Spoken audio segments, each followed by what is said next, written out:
ज्यादा नहीं बोलेंगे। 22 और 23 अप्रैल का एक खास महत्व है। मेरे हाउस में एक लड़का है मुक्तदा, क्लास 10th में। उससे हमने वादा किया था कि जब मेरा ओएमओडी होगा एक कहानी सुनाएंगे। मेरा वादा था कि कहानी हम सुनाएंगे बच्चों पर, लेकिन हमने देखा कि पहले एक ऐसे शख्स को लेके आए जो उसकी उम्र की कहानी को सुन करके तुम अपने उम्र को याद करो। और एक बच्चा क्वेश्चन पूछा हमसे कल रात में, सर दिल ठनकने का इंग्लिश क्या होता है? हमने कहा इंग्लिश पढ़ाते हैं, इसका जवाब भी देंगे, पूरे बच्चे सुनेंगे। सुनो बच्चों, वो 80 बरस का बूढ़ा था। 80 बरस का बूढ़ा था, वह बीमार था, अस्वस्थ था। वह बिहार के जगदीशपुर गांव का वह तालुकदार था। बाप के मरने के बाद 1826 में वह अपने गांव जगदीशपुर का तालुकदार बना। जानते हो 1857 की क्रांति तुम पढ़े हो? मंगल पांडे को अमर बनाया गया। न जाने कितने लोग इतिहास में अंकित हुए जो 1857 क्रांति के हीरो बने। लेकिन यह 80 वर्ष का बूढ़ा, जब अंग्रेज की गोली इसकी बाईं कलाई में लगता है तो देखा कि मेरा गांव तो नष्ट हो जाएगा और इसमें संक्रमण बढ़ रहा है, क्या करेंगे हाथ लेकर के?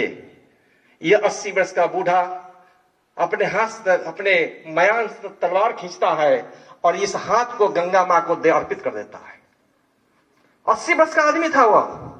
जिस समय उसको निमंत्रण मिला कि तुम्हारा गांव नष्ट हो जाएगा, उस समय वो उठ नहीं रहा था।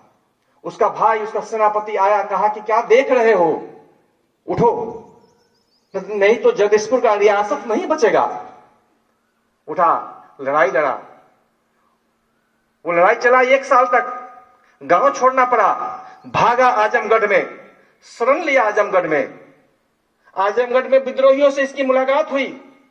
आजमगढ़ से फिर लौट के आया, कसम खाया कि जब तक मेरी मातृभूमि स्वतंत्र नहीं होगा, जब तक यूनियन जैक जो फहरा रहा जगदीशपुर पर उसको मैं नहीं उतारूंगा, तब तक सांस नहीं लूंगा। और 1 साल तक लड़ते रहा गुरिल्ला युद्ध में। यह पारंगत बूढ़ा 1 साल तक लड़ते के बाद दानापुर के समय समीप जिसकी लड़ाई हो रही है, गोलीबारी शुरू हुई और 23 अप्रैल को यह बूढ़ा घायल अवस्था में है, उठ नहीं रहा है। लेकिन अंग्रेज की सेना को पीछे ढकेलता है और यूनियन जैक जो फहरा रहा था जगदीशपुर गांव में, जानते हो, उस जगदीशपुर गांव का यूनियन जैक उतार फेंका, अपना झंडा फहराया। इस बूढ़ा को आज सलाम करो, क्योंकि यह बूढ़ा, उसका आज मन रहा है दिवस।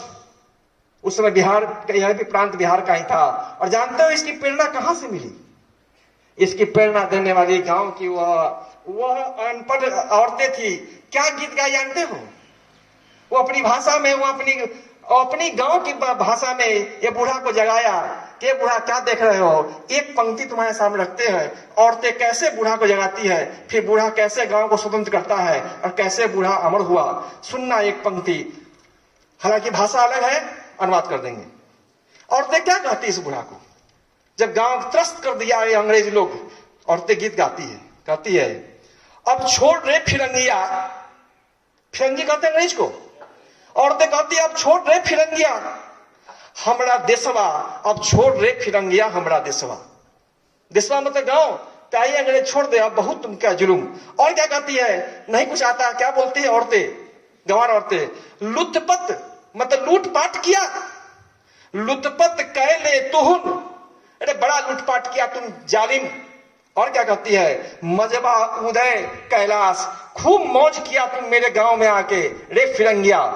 और कहती है, देश पर जुलुम जोड़ किया, सहार गांव लूटी। कहा कि सारा गांव तो लूट लिया तुम, कुछ नहीं मेरे खाने के लिए। फिर औरतें क्या कहती है? फूकी दिहत के गांव जला दिया, घर जला दिया, फूकी दिहत फिरंगिया, सुनी सुनी कुंवर के हृदय में लागल अगिया। जब औरतें की विलाप सुनती है 80 वर्ष के बूढ़ा के दिल में आग लगता है। और क्या कहती है? अब छोड़ रे फिरंगिया हमर देशवा, अब छोड़ रे फिरंगिया हमर देशवा। औरतें की गीत गाने के बाद 80 वर्ष का बूढ़ा उठा और जगदीशपुर गांव, जो आज भोजपुर जिला में आरा जिसको कहते हैं, और इस शख्सियत का नाम, 80 वर्ष का इस नौजवान का नाम, अंक गणित से कोई बूढ़ा नहीं होता, याद रखना। जज्बा है तो तुम जवान हो। वो तो बायोलॉजिकल चीज है जी, उम्र बढ़ेगा। एक बच्चा ने हमसे पूछा, सर आपकी उम्र क्या होती है? मैंने कहा कि बायोलॉजिकली तो मेरी उम्र, जो मैं 50 के पास पहुंच चुका हूं, लेकिन मैं तुमसे ज्यादा जवान हूं। इसलिए जवान हूं कि तुम धूप में खड़ा होगे गिरोगे, तुमसे ज्यादा। कभी देखा हमें मनुष्य को गेंद खेलते हुए तो इच्छा जागी हुई कि लेकिन किसी कारण से हम, लेकिन देखना कितनी जवानी है। ऊर्जा उसको कहते हैं। और मैंने बच्चों इसलिए इस बात को रखा तुम्हारे सामने, तुम्हारे गांव में भी ऐसे अनसंग हीरोज हैं, ऐसे हैं लोग। जरा पहचानो, गांव जाना ना, अपने दादा से, अपने नाना से, अपने नानी से, अपने दादी से बातें करना कि मेरे गांव को ऐसे हीरो हैं जिनको इतिहास में अंकित नहीं किया गया, गांव में नहीं पहचाना, उनके बारे में गाथा गाना ना, उनको खोज करना ना, बड़ी आनंद आएगा, बड़ा तुमको मौज होगा, लगे गर्व होगा कि उस गांव के ही कोई लाल था जो कहीं ना कहीं वो जो या स्वतंत्र संग्राम की लड़ाई चल रही थी, उसका भी योगदान था। हम पीढ़ियां भूल गई। धन्यवाद देते ही सरकार को, धन्यवाद देते हैं मोदी सरकार को हम एक काम के लिए कि इन्होंने एक आग लगाई है कि ऐसे ऐसे अनसंग हीरोज को खोजो जिनको इतिहास से अंकित नहीं किया। और हमने आज इसलिए खोजा, जानते हो? तुम पूछो क्यों खोजे? इसलिए खोजे, जिस फिरंगी को आज हमने भगाया था, उस फिरंगी का एक प्रधानमंत्री मेरे यहां आकर के बापू के उस चरखा पर काटता है सूत, फोटोग्राफी कराता है।